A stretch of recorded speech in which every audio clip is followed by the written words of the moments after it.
In the previous lecture, we have discussed about the express form of divorce under Muslim law.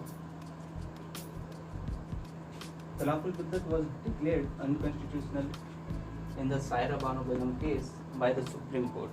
As well, Parliament also declared that case illegal and unconstitutional.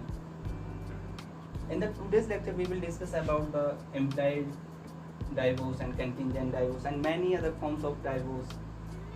Implied divorce क्या होती है कि express में तो हमने पढ़ा था, pronouncement में एक्सप्रेस कर रहे थे तलाक को कि आई हस्बैंड जो होता है वो एक्सप्रेस फॉर्म में तलाक को देता है कि आई हैव डाइवोर्स थी, I have divorce you.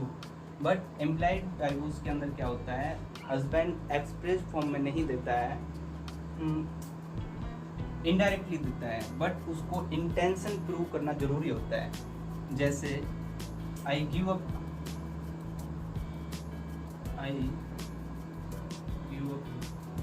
all relations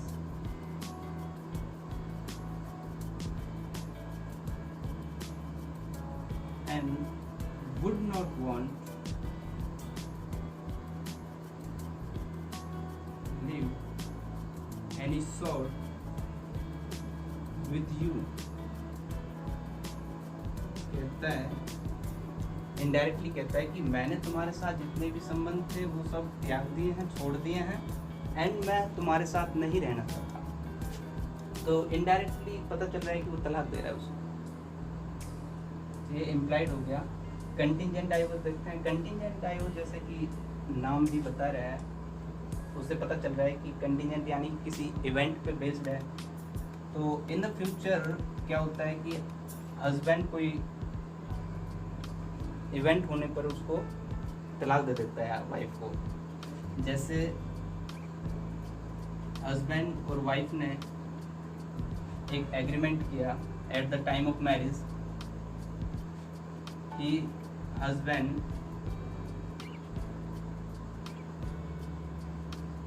₹500 का मेंटेनेंस प्रोवाइड कराएगा मंथली उस एग्रीमेंट में, यानी कि निकाह नामा में वो लिख दिया गया था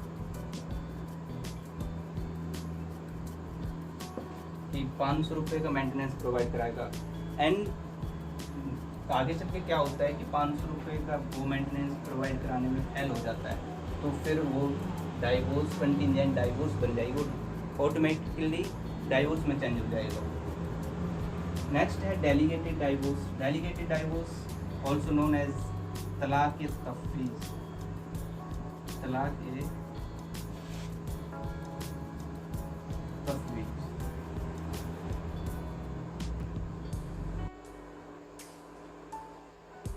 ये इसके अंदर पावर होती है वाइफ को, कि वाइफ को डेलीगेट कर देता है हस्बैंड। बेसिकली होती तो ये वाइफ के हाथ में है, बट क्या है कि हस्बैंड अल्टरनेटिवली इसको माना जाता है कि हस्बैंड ने वाइफ को तलाक दी है। अगर हस्बैंड वाइफ को डेलीगेट कर रहा है पावर तलाक देने की, अगर वो परमानेंटली डेलीगेट कर रहा है तो वो रिवोकेबल नहीं होती है।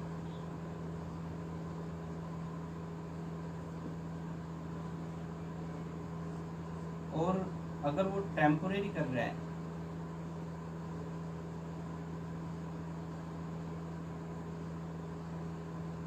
तो इर्रिवोकेबल है।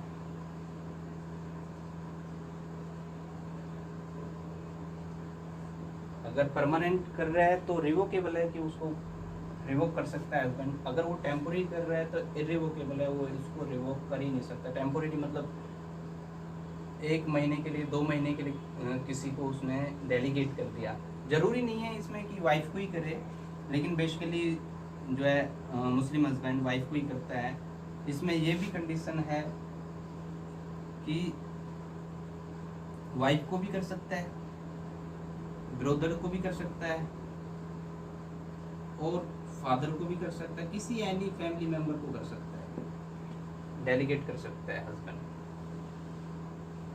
नेक्स्ट है कंस्ट्रक्टिव डाइवोर्स। कंस्ट्रक्टिव डाइवोर्स की 3 फॉर्म्स हैं।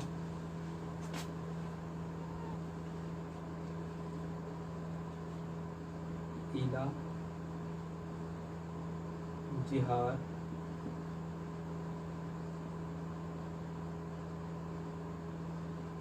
और लियान। ईला के अंदर क्या होता है कि हस्बैंड कसम खा लेता है 4 महीने के लिए वो उस सोसाइटी को छोड़ देगा जहाँ पे वाइफ रिसाइड करती है, और उन 4 महीने के ड्यूरेशन में वो सेक्सुअल इंटरकोर्स भी वाइफ के साथ नहीं बनाता। उसके बाद वो डाइवोर्स इर्रिवोकेबल हो जाएगा। उन जो ये टाइम पीरियड है ना 4 महीने का, इसके एक्सपायरी के बाद वो डाइवोर्स इर्रिवोकेबल हो जाती है। जिहार में क्या होता है कि हस्बैंड अपनी वाइफ को कंपेयर करता है अपनी सिस्टर से, मदर से, या फिर किसी भी प्रोहिबिटेड डिग्री से। प्रोहिबिटेड डिग्री के अंदर आए कोई भी फीमेल मेंबर, उससे कंपेयर करता है अपनी वाइफ, तो वो जिहार कहलाती है। और सेक्शन 2 ऑफ शरीयत एक्ट 1937 के अंदर भी इसका प्रोविज़न डाला गया है जिहार का। लियान के अंदर क्या होता है कि बेसिकली इसमें ये जो लियान होते हैं ना, वाइफ इसमें एंटाइटल्ड होती है डिग्री ऑफ डाइवोर्स के लिए। कैसे होती है कि हस्बैंड उस पर फॉल्सली चार्ज करता है कि वो एडल्ट्री में फंसी हुई है। अगर वो चार्ज ट्रू हो जाता है तो डिग्री नहीं मिलती वाइफ के फेवर में। अगर वो फॉल्स है चार्ज तो वाइफ के फेवर में डिग्री कोर्ट दे देंगे। नेक्स्ट फॉर्म है divorce at the instance of wife, which is also known as खुला। खुला भी बोलते हैं इसको अरबिक वर्ड में, and also known as divorce by purchase. इसमें क्या होता है कि वाइफ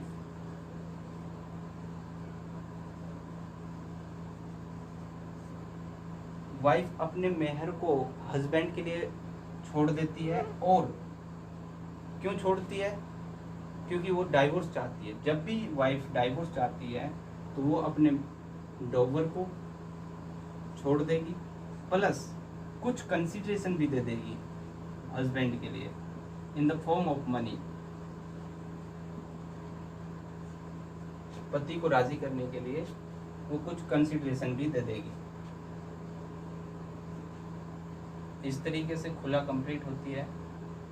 और लास्ट वन है divorce by mutual consent, also known as मुबारत। इसमें क्या होता है कि पति, हस्बैंड एंड वाइफ दोनों की कंसेंट होती है। इसमें कंसेंसुअल डाइवोर्स,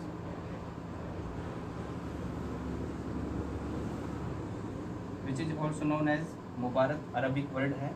और सेक्शन 2 ऑफ शरीयत एक्ट में इसका प्रोविजन दिया हुआ 1936।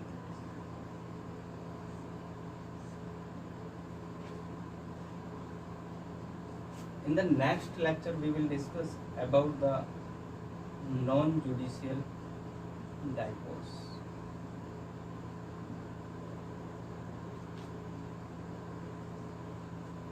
These are the non-judicial divorce, but in the next lecture we will discuss about the judicial divorce, which are given under Muslim Dissolution of Marriage Act. Dissolution of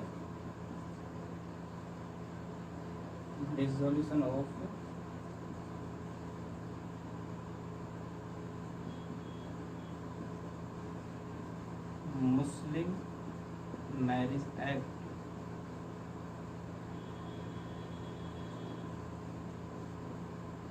1939। जो भी 9 grounds दे रखे हैं, उनके base पे wife को अधिकार होते हैं हस्बैंड से डाइवोर्स लेने के। एंड वन इम्पोर्टेंट थिंग इसके अंदर एपोस्टेसी मीन्स कि क्या इफेक्ट होता है जब रिलीजन कन्वर्स कर लिया जाए बाय द वाइफ और by husband. We will discuss that under the next lecture.